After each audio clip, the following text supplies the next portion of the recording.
Okay, let's get into it. We are jumping right into a really fascinating deep dive today. Yeah. We're looking at a device that's kind of challenging the basic math of smartwatches, you know, Hmm? the Redmi Watch 5 Active. Mm-hmm. And this is really for you if you're that person who wants pretty much all the premium features, but, well, absolutely refuses to pay a premium price for them. Exactly. Yeah, we've got a whole stack of sources here, and they're all basically saying this watch offers outstanding value for money. It seems to blend serious features, incredible battery life, and it's just easy to use. Right. So our mission today really is to cut through the hype, filter out the noise, and pull out the essential bits that explain how they actually manage this, how they pulled it off without wrecking the core experience. Yeah. It's not just about listing specs, it's more about understanding the value engineering behind it. And the claims they're making are genuinely, well, staggering, Right. especially when you think about the price point we're talking about here. Yeah, absolutely. We're promised this massive 2.0-inch display, huge screen real estate, seamless Bluetooth calling right from your wrist, loads of health tracking. Yeah. And then the one claim that just makes everyone pause, potentially up to 18 days of battery life. 18 days. 18 days. I mean, that's almost 3 weeks without needing that daily charge. It's kind of It wonderful. is. And that 18-day promise, well, it immediately creates this tension we need to dive into, right? Because Real. getting there, that requires some pretty serious technical trade-offs somewhere. Definitely. But okay, first things first, let's get a feel for the actual device, the physical thing. How did they keep the cost down without it, feeling like a cheap toy? That's the big question, isn't it? Because when you talk budget tech, Mm. the worry is always that it'll feel, I don't know, cheap, flimsy, Right. fragile. But the initial feedback we're seeing on the design of this Redmi Watch 5 Active is, well, surprisingly strong. It's got that rectangular modern look, but it's mostly made of this reinforced plastic. That keeps it incredibly light. And the sources keep saying that even though it's plastic, the finish, like the matte texture, how tightly it's put together, it just doesn't feel cheap or fragile. It feels like intentionally light, if that makes sense. Yeah, it does. And that lightness, that's a really key engineering choice, especially for something you're meant to wear, like 24/7. Sure. If a watch is too heavy, bulky, people just take it off, right? For sleeping or even just working for long stretches. So by keeping the weight down, they make it more comfortable and people are more likely to actually keep it on. Good point. And the overall look, it's pretty minimalist. It seems like it would fit in fine whether you're wearing workout gear or, something more casual for the office. And apparently the comfort, the wearability is just phenomenal. This standard silicone strap it comes with, super soft, skin-friendly, really adjustable. Okay. Actually, one of the sources mentioned wearing it nonstop for a week, including like tough workouts and sleeping with it on and zero skin irritation. So comfort really seems to have been a top priority here. Which is good because that brings us to the screen, the visual interface. And this is where you start to see the genius of the trade-off, maybe. Ah, great. They went really big on size, this huge 2.0-inch panel, but they used LCD technology, not the fancy AMOLED screens you see on the flagship watches. Okay, so that immediately makes you wonder, right? Yeah. For you, the listener, is that LCD screen a letdown? We kind of get used to those really deep blacks and perfect contrast you get with AMOLED. Well, maybe letdown isn't the right word. It's more like an engineering solution. The reports we're looking at confirm that LCD is bright, it's sharp enough, you can see it clearly indoors, and importantly, outdoors in bright sunlight too. Okay. But here's the really key bit, the nugget. That LCD uses way less power, especially when it's just showing static stuff like the time or simple notifications.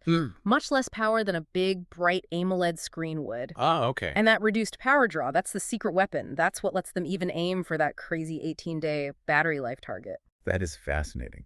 So they basically sacrificed maybe the premium look of AMOLED contrast to get functional endurance.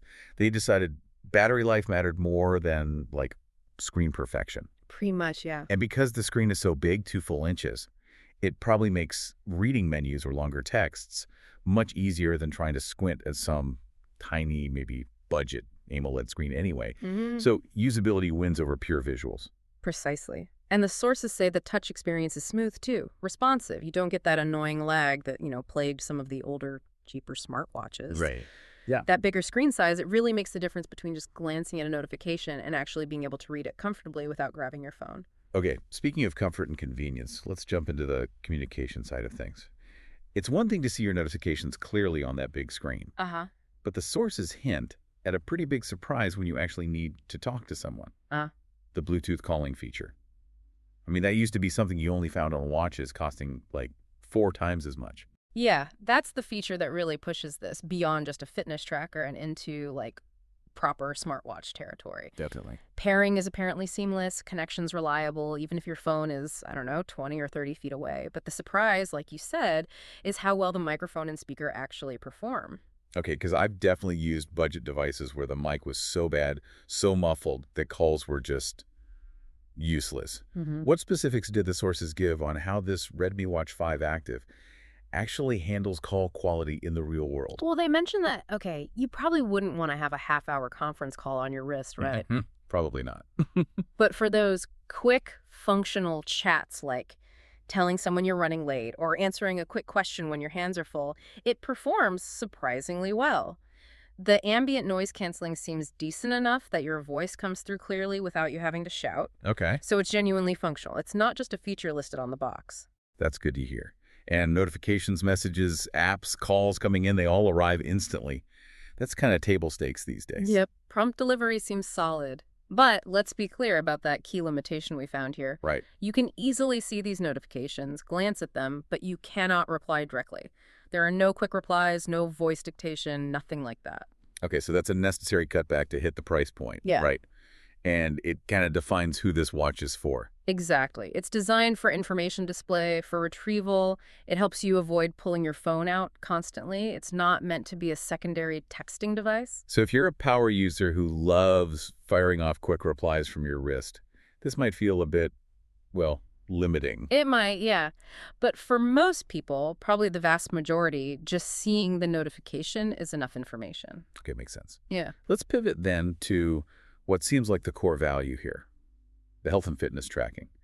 This is where the watch stops being just, a screen for notifications and becomes more like a real partner. Yeah, this is where it apparently really shines.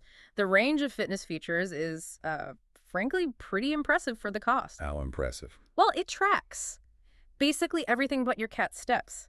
It supports over 140 sports modes. And this isn't just counting steps, right? This covers everything from automatically detecting walks and runs. Oh, auto-detect is nice. Yeah, to letting you manually track activities like yoga, indoor cycling, even swimming. Okay, swimming brings up durability. We have to talk about that. That 5 ATM water resistance, meaning you can handle depths up to 50 meters. That's a crucial thing that budget tech often skips, isn't it? It really is. It means you don't have to baby it. You can wear it in the shower, take it for a swim in the pool, no worries. So that durability is built right in alongside that lightweight design. It's practical. Good stuff. So moving beyond just tracking workouts, what about the day-to-day health monitoring? Also seems pretty robust for this price segment. We're talking the standard stuff like 24-hour heart rate monitoring, plus SpO₂ monitoring, that's your blood oxygen level, and also stress level analysis. Now, when we talk about these kinds of sensors, especially at a budget price, the question always is, how reliable are they? Are they just giving rough guesses? Or are they actually useful for tracking trends over time? What do the sources say? That's a really critical question. And the sources seem to confirm that, look, these are not medical-grade devices, right? You shouldn't use them for diagnosis. Okay. But the sensors apparently track surprisingly closely to data you'd get from some much more expensive competitors. They seem reliable enough for tracking your trends, for establishing your personal baseline. Okay. For instance, the detailed sleep analysis is highlighted as a really strong point. It gives you insights into light sleep, deep sleep, even REM sleep stages. So you can genuinely start to understand your sleep and recovery patterns. And all that data, it needs to go somewhere useful, right? It syncs up with the Mi Fitness app. Yep, Mi Fitness. What's the app experience like? Is it easy to navigate, or is it just a data dump? Seems pretty streamlined, actually. Not overly cluttered. The data is shown clearly, charts, graphs, making it easy to spot trends. One source specifically mentioned the goal-setting feature is easy to use. Ah, nice. Letting you customize your targets for activities, sleep, heart rate zones, whatever. It seems to do a good job of simplifying all this complex tracking data, which is really important for, the average user who wants insights without feeling overwhelmed by numbers. Okay, now we get to it. The absolute major highlight. No. The mountain of the battery benchmark. Yeah. That promise, 18 days. But let's manage expectations here, though. Right. Under what conditions is that 18-day claim even possible? And more importantly, what's the real-world performance like for an average user? Yeah, this is the nuance we absolutely have to address in a deep dive like this. Yeah. That 18-day figure, that's typically achieved under pretty strict conditions like power saver mode on, minimal notifications coming through, probably no continuous SpO₂ tracking, maybe no Bluetooth calling at all. Okay, so best case scenario, very best case. That's exactly. But the real-world performance is apparently still outstanding. Even with, say, 24-hour heart rate tracking turned on, getting regular notifications, using Bluetooth calling occasionally, the sources confirm it easily lasts over a week, often somewhere between 7 and 10 days. Wow. Okay, over a week is still phenomenal, isn't it? It really is. That's the difference between having to remember to charge your watch literally every single night versus maybe charging it, I don't know, once a weekend, like you might charge your wireless headphones. Precisely. It basically eliminates battery anxiety, which honestly is a huge psychological win for a wearable device. Yeah, absolutely. And when you do finally need to charge it, the process sounds efficient. Uses a simple little magnetic dock, and the sources said it takes just over an hour to get from empty back to a full charge. Quick turnaround. Yeah, so efficiency is kind of built into its whole life cycle. Okay, so we've established this watch delivers, well, pretty stunning performance in some areas, great tracking, serious endurance, all for its price. But, like we promised, let's give a balanced view. We need to talk about the necessary trade-offs. What did they have to cut back on to hit this value point? Yeah, definitely. We've pretty much identified two main areas that could be seen as needing improvement, and their direct results of keeping the cost down. Okay. The first one, no surprise, is the display technology, that 2.0-inch LCD panel. It's functional, yes, but it just doesn't have that pop, that crisp contrast and deep black vibrancy you get from AMOLED. You do notice the difference, especially maybe in dimmer lighting. Right. It does the job, but it lacks that premium visual wow factor.